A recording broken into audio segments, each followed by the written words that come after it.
తిరుమల తిరుపతి దేవస్థానంలో ఏదైతే ఆ పెంచలేనటువంటి వ్యక్తి దొంగతనటువంటి పాల్పడినటువంటి సంఘటన దృష్టిలో ఉంచుకుని వైఎస్ఆర్సీపీ మరలా తిరిగి కూటమి ప్రభుత్వం మీద రాజకీయం చేస్తున్న పరిస్థితి అందరినీ ఆశ్చర్యానికి గురి చేస్తుంది. ఏదైతే ప్రస్తుతం అసలు ఆ పెంచల ఎవరు అనే వివరాల్లోకి వెళ్తే పూర్తిగా వాటన్నిటిని కూడా టీటీడీ బిజినెస్ బయట తీసుకుంటున్న నేపథ్యంలో బోమన కరుణాకర్ రెడ్డి గారు అపాయింట్ చేసిన వ్యక్తిగా బయటపడిన సందర్భంలో ఈ యొక్క అంశాన్ని గురించి మరిన్ని విషయాలు తెలుసుకోవడానికి మనతో ఉన్నారు సీనియర్ జర్నలిస్ట్ డాక్టర్ కనకదుర్గ గౌడ్లమణి గారు. మేడం నమస్కారం. నమస్తే అండి.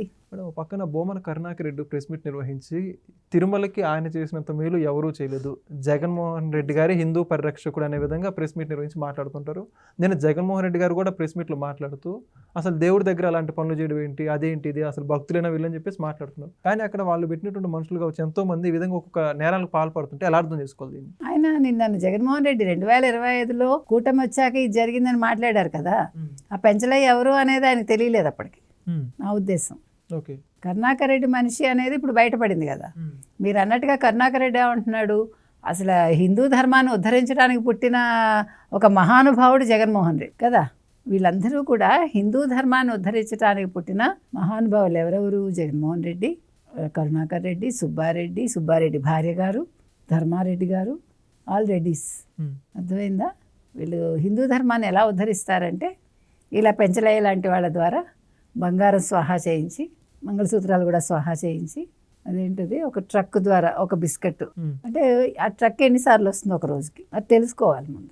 అలా రోజుకి ఎన్ని బంగారు బిస్కెట్లు పంపించారా, బంగారు తాళిబొట్లతోటి గొలుసులు పంపించారా, ఇంకేం పంపించారు, ఎంత బంగారం నొక్కేశారు, ఎంత మోసం చేశారు, ఇది బయటకు రావాలి. జగన్మోహన్ రెడ్డి అన్నాడు కదా, వాళ్ళ హయాంలో 9 నోట్లు 72,000, 14.5 లేకపోతే 15 కోట్లు వెనక్కి ఇప్పించాడు. ఇలాంటి గొప్పతనం ఎక్కడైనా ఉంటుందా? మీరు రాబిన్ హుడ్ చదువుకున్నారు చిన్నప్పుడు, హకల్బెర్రీ ఫిన్. అతను దొంగతనం చేసి అందరికీ పంచుతాడు. కానీ ఇది అది కాదు. ఇప్పుడంటే ఒక రాబిన్ హుడ్తో పోల్చేయడా నిన్న?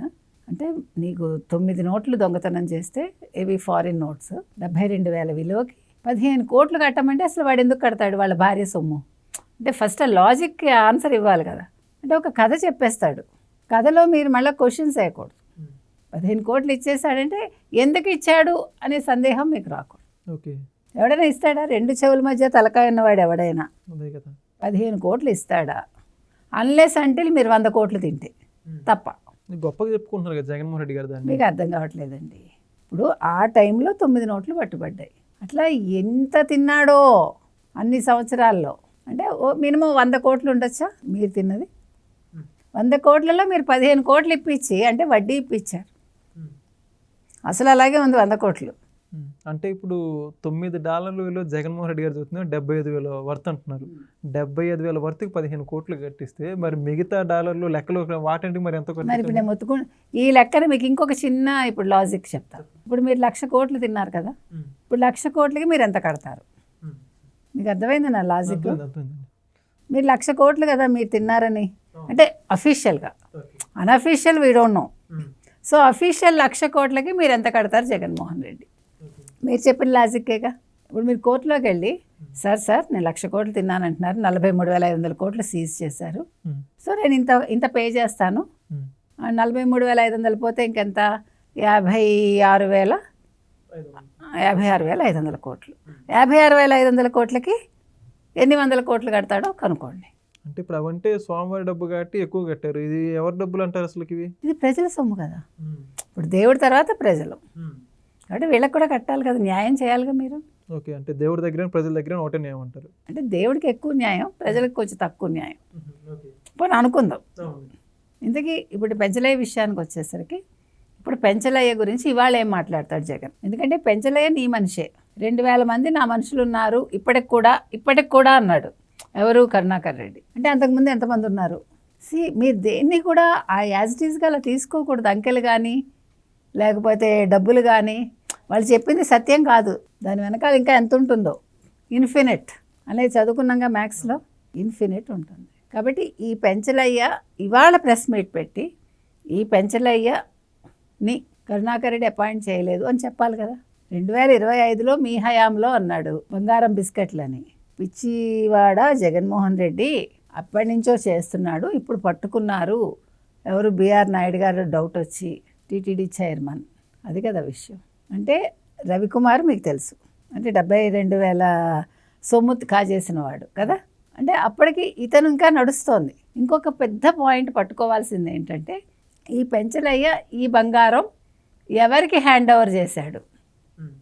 ఇది కూటమి ప్రభుత్వ హయాంలో ఇతను చేసిన ఎవరికి ఇచ్చాడు? కరుణాకర్ రెడ్డికి ఇచ్చారా? కరుణాకర్ రెడ్డికే ఇచ్చారా? ఇంకెవరికి ఇచ్చారు? దీన్ని కూడా మీరు వెలికి తీయాలి. కాబట్టి ఇవాళ మొత్తానికి పెంచలయ్య ఎంత కడతాడు? ఆయన అడుగుతున్నది అదే కదా, నేను జగన్మోహన్ రెడ్డి అడిగింది అదే.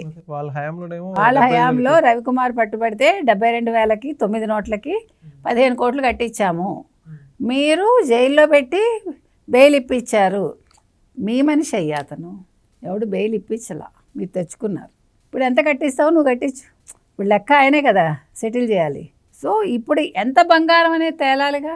ఎన్ని తులాలు, ఎన్ని కేజీల బంగారం, తులాలు కూడా కాదు.